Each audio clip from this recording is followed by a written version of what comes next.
Hi mga kaibon! Welcome back po sa channel natin. Ibon Tiba pa. Sa mga hindi pa po pala nakasubscribe dyan, mag-subscribe na po kayo at pakihit na rin po yung notification bell para updated po kayo sa mga videos na ina-upload natin every week.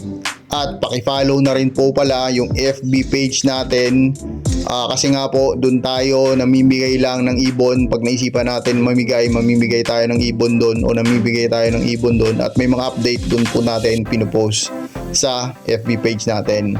At nagpapasalamat pala tayo sa mga sumusuporta sa Shopee natin account. Tuloy-tuloy pa rin po yung pamimigay ng ibon natin doon mga kaibon, at may magandang feedback pala tayo galing sa isang supporter natin na napaganda daw kasi nag-breed na yung mga alaga niya.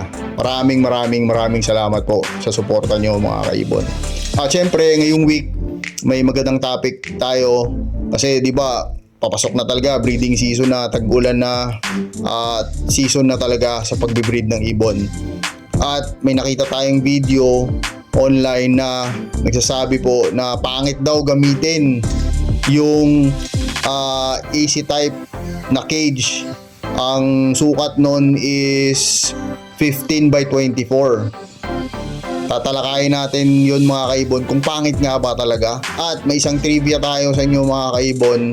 May patuka nga ba na binibigay sa mga ibon natin na nakakatulong na yung mga ibon natin hindi tumaba? Kasi napaka-importante po to na yung mga ibon natin ma-maintain nila yung katawan nila. Kasi pag tumaba, alam natin hindi rin maganda.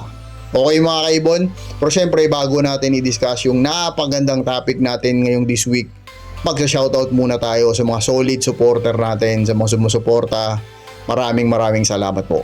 Okay, ngayon syempre mga kaibon, magsa-shoutout tayo sa mga solid supporter natin at nagpapasalamat tayo sa kanila kasi walang sawang suporta nila sa atin. Shoutout syempre sa PPSM Birds Incorporated, kay Kaibon Sir Dicky Lennon, Aldrin Martinez, Dan Katian, and Pauline Avery ng Quezon City. Wow, congratulations sir, yung YF o Paino project nyo may 3 fertile na. Congratulations agad kasi I'm sure mapipisayan at sana may visual agad.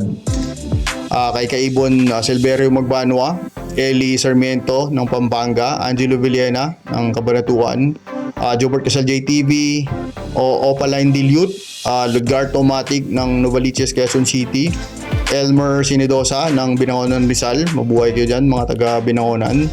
Mac John Basco ng Southern Leyte, ENC Mini Avery, Reo Mendoza, Rico Nilasca, Jaidet Ibunan ng Taguig ng Guadalupe, Ronald Antonio, KJ Mini Avery ng Samar, Chris Bunda, Catherine Ramos, Charles Christoph Bunda, Casey Bunda Mini Avery, Mark Joseph Caparas, Esperguera Family, Esperguera Avery, at si asawa niyang si Ma'am Rowena at ang anak niyang nila James at ni Bechay, MJ Mini Avery, Frank Aguilar ng Binangonan, Rizal, EJ Papa, ang mga tropa natin dyan sa Laguna, mabuhay po kayo dyan, at kay Kaibon Teresita Javier.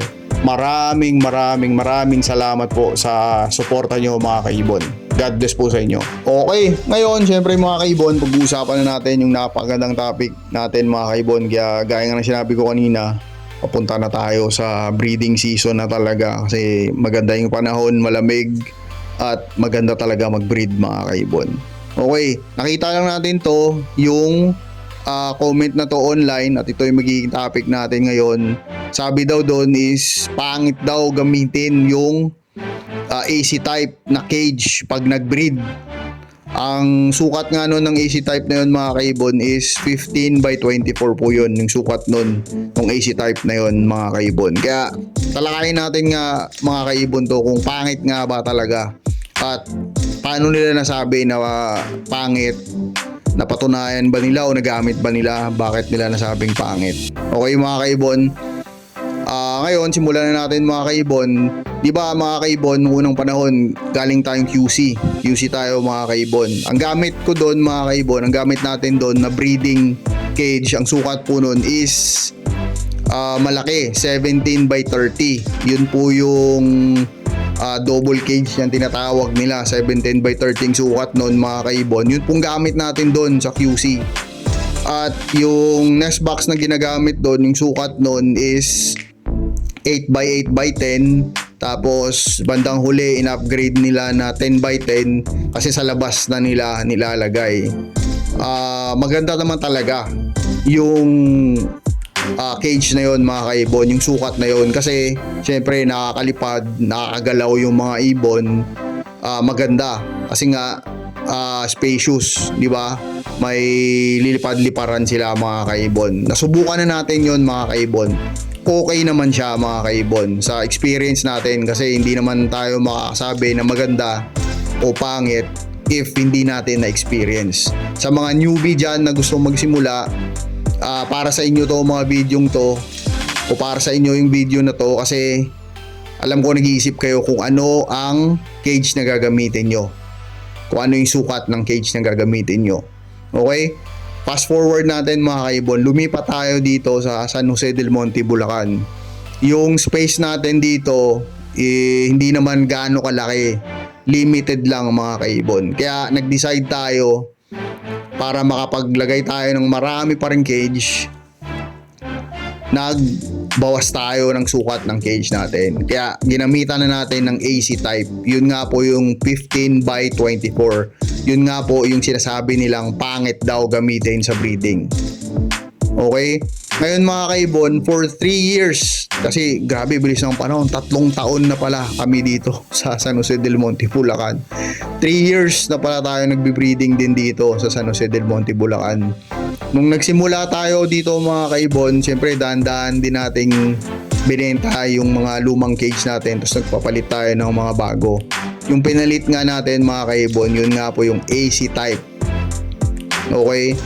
Based sa experience natin mga kaibon, based sa experience ko mga kaibon, kasi mas makakasabi talaga tayo dito, o may masasabi talaga tayo dito kasi na-experience natin. Wala naman pong masama o hindi naman po pangit gamitin yung AC type na breeding cage mga kaibon. Bagkus nga mga kaibon, napakabilis ang breeding process o napakabilis mag-breed sa ganong type o sa ganong sukat ng cage mga kaibon. Kasi ginamit, na-try na natin yung 17 by 30, ngayon 15 by 24. Kung ikukumpara ko yung gaano kabilis mag-breed mga kaibon, mas mabilis mag-breed ang mga ibon sa 15 by 24. Based sa experience ko yun mga kaibon Ewan ko sa experience nyo, pero based sa experience ko, napakabilis mag-breed ng ibon sa 15 by 24. Ang nest box noon mga kaibon is 8 by 14.5 or minsan iba 8 by 16. Ang diferensya lang doon mga kaibon, sa 17 by 30, yung nest box niya, di ba, 8 by 8 by 10 lang. Maliit. Versus dito sa 8 by 14.5 o 8 by 16 ang nilalagay, para minsan may onting lumalabas sa cage mga kaibon na nest box. Depende sa diskarte ng breeder yan mga kaibon. Ibig sabihin mas malaki yung nest box. Yun lang din yung kagandahan doon mga kaibon. At kung sinasabi nila na hindi rin makakalipad masyado yung ibon, sa experience natin mga kaibon, nakakalipad-lipad naman sila, pero yun nga, hindi talaga gaano, kasi nga maliit nga yung cage. Pero ang advantage nga ng cage na to is, based sa experience natin, napakabilis mag-breed ng ibon sa cage na to mga kaibon. Pero syempre mga kaibon, yung paglagay nyo po ng patoka, syempre balance din mga kaibon, kasi nga syempre iniiwasan natin yung tumaba yung ibon pag nagbi-breed tayo, kasi once na tumaba yung ibon natin, automatic mga kaibon, magkakasapola yung ibon natin, lalo na yung hen, kasi yung hen medyo matakaw talaga yung hen kumain ng seeds. Kaya pag nagka-issue yung hen, pagka nagkasapola, yun po, napakahirap na po nun mga kaibon. Yun lang po iniiwasan natin. Pero base experience natin, hindi pa naman tayo nagkaroon ng sapola sa mga ibon natin gamit ang 15 by 24 mga kaibon. Bakit kaya hindi tayo nagkaroon ng sapola? Kasi po mga kaibon, binabalanse natin yung pagpapatuka natin sa ibon natin. Sakto yung vitamins, may cattle bone mga kaibon, at may nilalagay tayo na extra na patuka. Ito yung sinasabi ko kanina na sikreto din natin o isang trivia din natin sa inyo mga kaibon, na idagdag nyo to sa patuka nyo mga kaibon para makaiwas kayo sa sapola o hindi tumaba yung mga ibon nyo. Actually effective talaga to sa cock, pero feeling ko siyempre kung effective sa cock, effective din to sa hen kasi tinutuka rin to ng hen eh. Ang tinutukoy ko po mga kaibon na sikreto na inilalagay natin, actually nasa special African mix natin to eh, na binibenta din sa Shopee. Marami nito mga kaibon. Ang tinutukoy natin na ilagay nyo o idagdag nyo mga kaibon is yung tinatawag nilang Jackie Oats mga kaibon. Kasi kung i-research nyo po yung Jackie Oats mga kaibon, ito po yung sobrang daming fiber. Ibig sabihin po nun, if ang seeds po o yung patoka more on fiber po mga kaibon, maganda po yung digestion. Kahit nga po sa tao, di ba? Pag kumakain kayo ng fiber, maganda yung digestion. Ibig sabihin po nun, hindi masyadong nasustore yung fats kasi maganda nga po yung digestion ng ibon mga kaibon. Research nyo po online kung gaano kaganda na dagdagan yung mixture nyo ng patoka ng Jackie Oats mga kaibon, kasi makikita nyo doon kung gaano kaganda yung binibigay niyang fiber sa mga ibon nyo. Napakaganda, sobrang napakaganda mga kaibon. Kaya yun po yung sekreto din natin mga kaibon. Kahit ganito lang yung breeding size or breeding cage natin is 15 by 25 lang or 15 by 24 lang mga kaibon, wala pong problema mga kaibon. Hindi po nagkakasapola yung ibon natin mga kaibon. Okay? Sana po nakatulong na naman po tayo sa munting discussion na to mga kaibon. Nakabigay na naman tayo ng munting idea sa inyo. Sana nag-enjoy kayo mga kaibon. God bless po sa lahat ng mag-iibon. God bless po sa pamilya nyo. God bless po sa lahat ng minamahal nyo sa buhay. See you next time mga kaibon. Bye po.